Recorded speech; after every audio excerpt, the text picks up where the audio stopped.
Em relação a Daniel, a esse ponto, né? A gente acredita que existem diversas interpretações, sim, né, sobre Daniel. Então existem diversas contas que os Mefarshim, né, que são os maiores explicadores da Torá, existe uma média de 1000 explicadores da Torá escrita que existem em registro hoje em dia, falam sobre diversas contas sobre Daniel.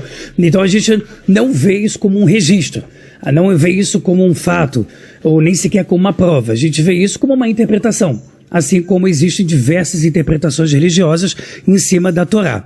Em relação à genealogia, eu acho que existe duas possibilidades dos judeus ortodoxos não terem falado na época sobre a genealogia de Jesus. Uma é porque isso não era tão importante e relevante na época, porque existia sempre muitos potenciais ou muitas pessoas que se diziam Messias e não eram.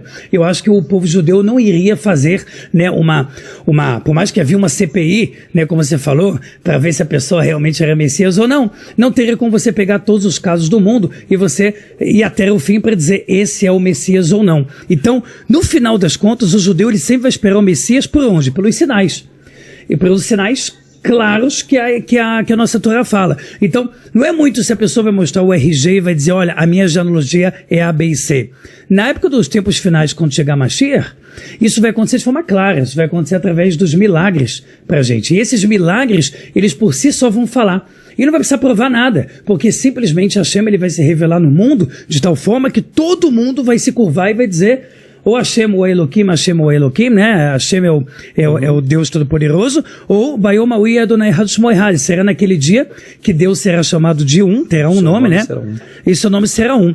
Então, a questão da interpretação, acho que ela sempre vai ficar muito viva em relação a Torá, acho que ela sempre vai ficar muito viva de como eu consigo, de como eu enxergo tal pessoa como um potencial de Messias, como você falou.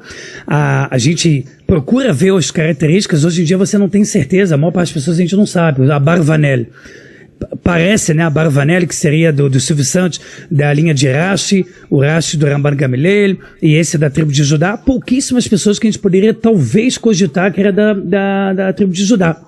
Mas a gente, quando vê, por exemplo, Ezequiel 38, falando sobre a grande guerra que vai acontecer, que vai estremecer o mundo, né, Gog Magog, né, Ben Adam, Simpanir El Gog, tudo isso a gente vê como os sinais falando por si, muito mais importante do que uma pessoa chegar e mostrar a genealogia, ou não mostrar, é o que vai acontecer no mundo. O que o mundo vai mostrar? Como é que vai ser o mundo quando chegar Mashiach? Como é que vai ser? E aí eu acredito que isso, ele vai trazer de fato um ponto final, né, na história. Eu lembro, quando uma vez eu fui num show de um judeu ortodoxo, que deixou de ser ortodoxo e largou, acho que a princípio a religião, Maticial.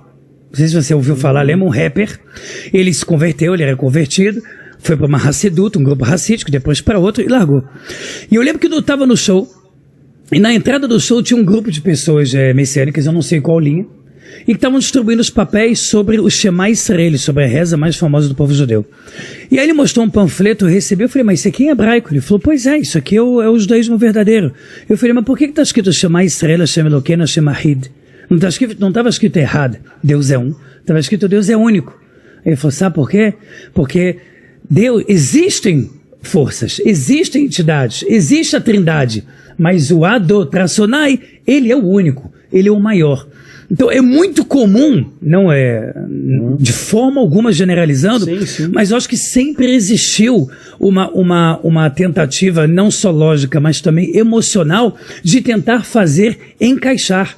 Porque quando você faz encaixar, você se dá respostas, você tira um pouco das frustrações do se não for verdade, e você acaba se colocando numa situação, acho que numa posição, eu acredito, de muito mais segurança. Porque aí entra a parte da fé.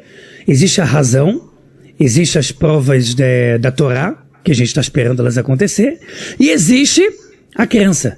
A crença pela crença, o mundo pode se acabar, o mundo pode se matar, o mundo infelizmente pode entrar nas guerras mais horrendas do mundo, dificilmente um vai mudar a cabeça do outro. Mas o que a gente quer ver nesse final dos tempos é um Messias que ele se revele baseado em todos esses requisitos, né, da Torá, e que a gente veja eles acontecendo um por um, e eu tenho certeza que ninguém vai perguntar qual a sua genealogia, acho que ninguém vai perguntar. Ele vai se revelar, ele vai se revelar. Com certeza, de acordo com a visão judaico-ortodoxa, ele vai se revelar. Seja porque ele está vindo pela primeira vez como judeu-ortodoxo acredita, como messiânico que ele vai voltar, ou tá em duas partes. A única coisa que eu acho que é muito importante nesse aspecto o potencial de uma pessoa é isso. O judeu ortodoxo sempre buscou com esperança acreditar que um Messias vai chegar e vai se proclamar. A pergunta é, ele participou de todos os requisitos?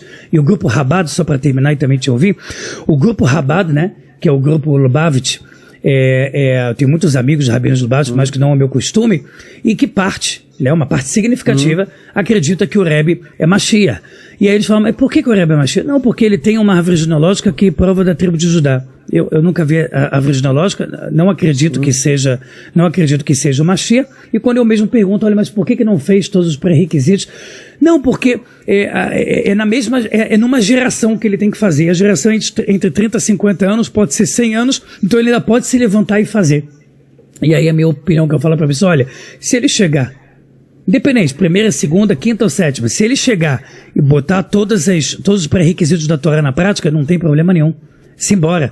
Mas existe muitas vezes uma relação emocional. No próprio Rabado eu acho que isso também toca muito na emoção da pessoa. São pessoas maravilhosas, mas quando o Rebbe morreu em 94, muitas pessoas não conseguiram aceitar a morte dele. Começaram a falar em ocultamento. Não, mas ele morreu ou não? Ele se ocultou. Tá oculto. Não, mas ele morreu, ele tá aqui, e aí tinham pessoas que até em vídeos do YouTube, eu juro em nome de Hashem que não tem ninguém enterrado aqui. Ele só se ocultou. E aí até que ponto tá misturado razão e emoção? Sim.